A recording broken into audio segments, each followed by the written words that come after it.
Shalom saudara terkasih, sangat berbahagia dapat berjumpa dan bersekutu dengan Anda para pendengar. 1 Petrus 1 ayat 23, karena kamu telah dilahirkan kembali, bukan dari benih yang fana, tetapi dari benih yang tidak fana, oleh firman Allah yang hidup dan yang kekal. Saudara yang terkasih, tahukah saudara bahwa di dalam benih yang kecil dan tampak kotor itu terkandung sumber kehidupan?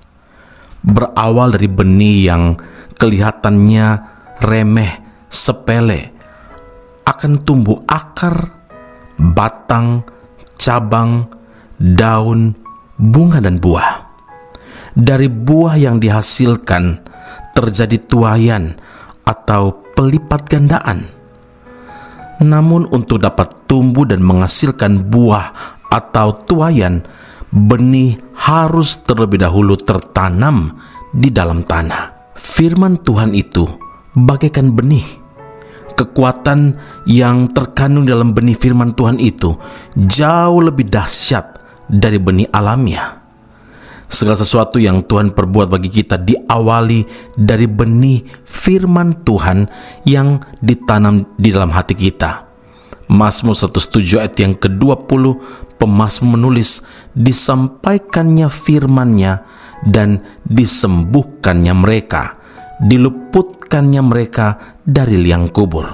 Dan Ia berfirman, maka dibangkitkannya angin badai yang meninggikan gelombang-gelombangnya. Saudaraku, ada kuasa di balik benih firman Tuhan yang ditaburkan.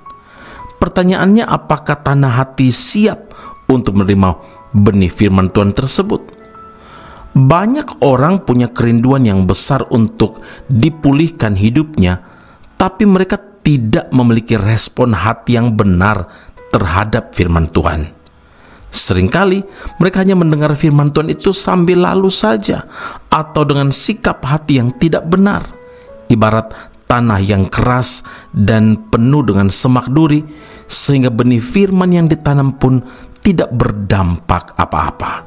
Saudara penulis Amsal menasihatkan dalam Amsal 4 ayat 20 hingga ayat yang ke-22, hai anakku, perhatikanlah perkataanku, arahkanlah telingamu kepada ucapanku, janganlah semuanya itu menjauh dari matamu, simpanlah itu di lubuk hatimu, karena itulah yang menjadi kehidupan bagi mereka yang mendapatkannya dan kesembuhan bagi seluruh tubuh mereka. Saudara, untuk mendapatkan firman Tuhan yang menjadi hidup, menjadi rema dalam hidup kita, yang harus kita lakukan adalah memperhatikan, mengarahkan telinga dan juga mata yang tertuju kepada firman Tuhan.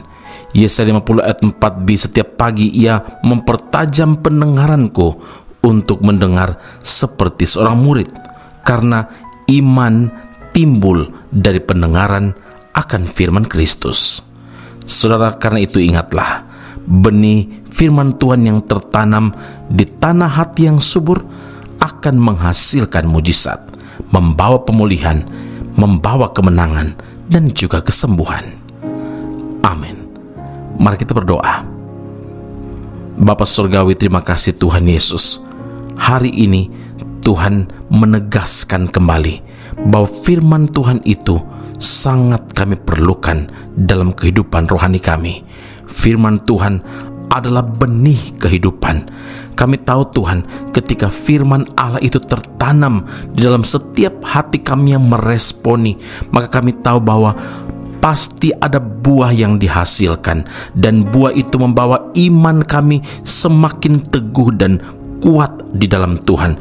Dan ketika firman itu tertanam di hati yang subur, maka akan menghasilkan mujizat, yaitu membawa pemulihan, membawa kemenangan demi kemenangan, dan juga kesembuhan yang akan Engkau anugerahkan. Terima kasih Bapa di sorga, terima kasih Tuhan Yesus, terima kasih Roh Kudus untuk firman-Mu saat ini yang kami dengarkan dan renungkan. Meterikanlah dalam hati kami, dan biarlah firman-Mu berbuah bertumbuh bagi kemuliaan nama Tuhan. Puji, hormat, kemuliaan bagi nama Tuhan dalam Kristus Yesus, Tuhan dan Juru Selamat kami. Kami berdoa mengucap syukur kepada Bapa di surga. Haleluya. Amin. Tuhan Yesus memberkati Anda. Sampai jumpa. Keep on growing and never give up.